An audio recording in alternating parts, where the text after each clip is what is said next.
नमस्कार, मैं हूं हर्षित तिवारी। आवाज इंडिया चैनल में आप सभी का स्वागत है। नीट पेपर लीक मामले में छात्र उतरे मुंबई की सड़कों पर। नीट पेपर लीक प्रकरण से पूरे देश में हड़कंप मचा हुआ है। मामले में कई स्तर पर समीक्षा और जांच चल रही है।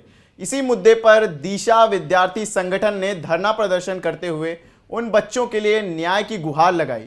नीट परीक्षा में हुई हेराफेरी के कारण एनटीए के खिलाफ जागरूकता की धरना प्रदर्शन किया। धरना प्रदर्शन सांता क्रूज के कालीना मुंबई यूनिवर्सिटी के इधर किया गया। नीट पेपर लीक के मामले में हुई हेराफेरी को लेकर दिशा विद्यार्थी संगठन ने धरना प्रदर्शन किया मुंबई यूनिवर्सिटी के सामने। तो आइए जानते हैं क्या है पूरा मामला। देखिए, जैसे पूरे देश ने देखा है, अभी देश भर में छात्र जो है वो सड़क पर है। नीट यूजी जिसके तहत एमबीबीएस में एडमिशन मिलती है गवर्नमेंट और प्राइवेट कॉलेजेस में, उसके बाद नीट पीजी एग्ज़ाम यानी एमबीबीएस किए हुए डॉक्टर्स देश की 52,000 सीटों के लिए, जो अपने आप में कम सीटें हैं, उसके लिए परीक्षा देते हैं।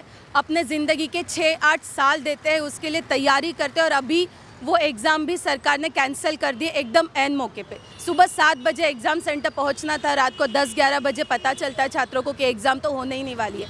ऐसे में ये सीधे तौर पे हम देख सकते हैं कि मोदी सरकार और मोदी सरकार के जो लोग हैं, जो एनटीए से लेके अलग अलग एनबीएस, एनईबी, एमएस जैसे इंस्टीट्यूशंस में इन परीक्षाओं को कंडक्ट करने के लिए जिम्मेदारी है, जवाबदेही रखते हैं, उन्होंने छात्रों के ज़िंदगी के साथ सीधे तौर पे खिलवाड़ की है। उनके मेहनत का कोई मोल नहीं है, उनके घर वालों के, उनके परिवार का कोई मोल नहीं है। क्योंकि एक डॉक्टर जब अपने परीक्षा के लिए तैयारी करता है, उसमें सारे परिवार की मेहनत होती है।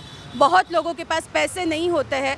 आज मेडिकल की शिक्षा कितनी महंगी हम सभी जानते हैं, और ऐसे में आज छात्रों को रास्ते पे छोड़ दिया है। उनको अपने भविष्य के बारे में कुछ भी नहीं पता है।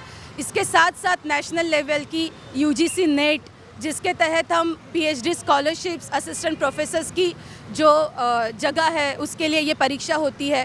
फिर joint exam UGC CSIR net exam, उसको भी एग्ज़ाम होने के बाद सरकार ने कैंसिल किया। और सरकार बेशरम जैसे बस ये दुआई दे रही कि पेपर लीक हो गया। पर पेपर लीक होने से पहले आप क्या करें, आपको अभी सूझ रही है, अभी आपकी आंखें खुली है। जब आप स्टूडेंट से एग्ज़ाम फ़ीस जमा करते हैं, जब आप ये पूरी यंत्रणा बिठाते हैं, इसको लागू करते, तो ये आपका फ़र्ज़ बनता है कि आप लोगों में हिंदू मुस्लिम के झगड़ों में अपना समय ना ज़ाया करें। आप छात्रों विद्यार्थियों के मुद्दों पे काम करें, आप एग्ज़ाम्स को ढंग से कंडक्ट करवाएं। पर ये किया ही नहीं गया। और आज इसलिए छात्र जो है, नौजवान जो है, देश भर आज सड़क पे उतरे और अपने हक अधिकार की मांग करें।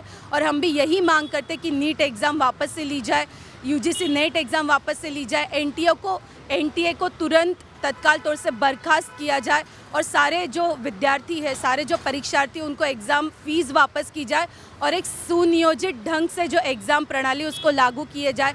जो पेपर प्रिंट करवाए जाते हैं उसको गवर्नमेंट प्रेस से प्रिंट करवाया जाए, ना कि प्राइवेट प्रेस से, ताकि हम ये लीकेज के मामले को कुछ हद तक रोक सकें। इस प्रदर्शन को लेकर आपका क्या कहना? मेरा नाम शशांक है, मैं नौजवान भारत सभा से हूँ। अपने कहने को तो अभी अपना देश विश्वगुरु बन गया है, पर विश्वगुरु देश में एक एग्जामिनेशन ठीक से नहीं किया जा रहा है। और ये पहला घटना नहीं है, लगातार हम लोग ये खबर सुनते आते हैं कि कहाँ पे पेपर लीक हुआ, वहाँ पे पेपर लीक हुआ, इसमें पैसा दे के आपका सेंटर मैनेज हो गया। तो ये कोई पहली घटना नहीं है, ऐसे लगातार होते आ रहा है। इस बार छात्रों ने इस पर सड़क पर उतर के आवाज़ उठाई, ट्विटर पे प्रदर्शन किए, तब जाके तो ये मसला उठा भी नहीं, तो इसे भी बाकी स्कैमों की तरह निपटा दिया जाता। तो हम लोग देखते हैं कि मतलब ये हो क्यों रहा है, ये हो इसीलिए रहा है क्योंकि अब जब सब चीज़ ही बाज़ार में बिकने को छोड़ दिया गया है, आपका लगातार कॉलेजेसों का प्राइवेटाइजेशन हो रहा है, सब चीज़ ही बाज़ार में बिक रहा है, तो फिर आपके पेपर और ये सब भी बिकेंगे ही। एक कोचिंग का पूरा ढांचा खड़ा हो गया है, जिसमें अगर आपके पास पैसा है, आप साल के 2 लाख 3 लाख रुपए खर्च कर सकते हो, तभी आप इन सारे एग्जामिनेशन के लिए तैयारी भी कर सकते हो। अगर आपके पास वो नहीं है तो फिर आप नहीं कर सकते हो।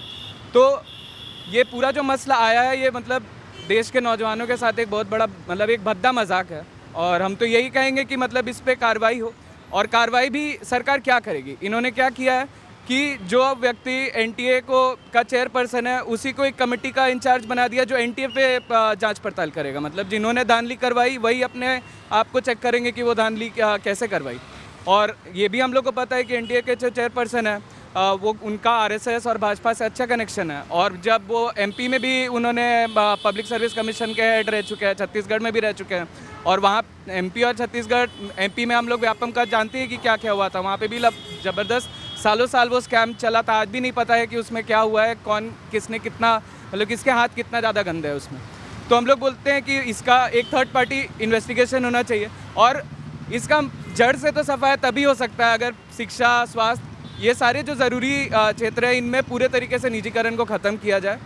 और नीट पेपर लीक मामले में आपका क्या कहना है? जी, हम कहना चाहते हैं कि धर्मेश प्रधान जो मिनिस्टर हैं, जो पहले डिनायल मोड में कि कुछ नहीं हुआ, उन्होंने एक्सेप्ट किया, तो हमें चाहते हैं कि ये पूरे स्कैम्स लगातार हो रहे हैं, धर्मेश प्रधान इस्तीफ़ा दें।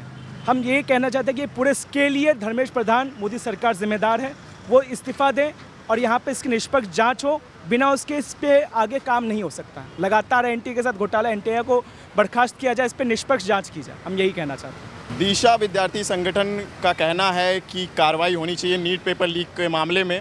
तो आवाज़ इंडिया इनके आवाज़ को बुलंद करने के लिए आई है। कैमरामैन सिद्धांत तांबे के साथ हर्षित तिवारी, आवाज़ इंडिया।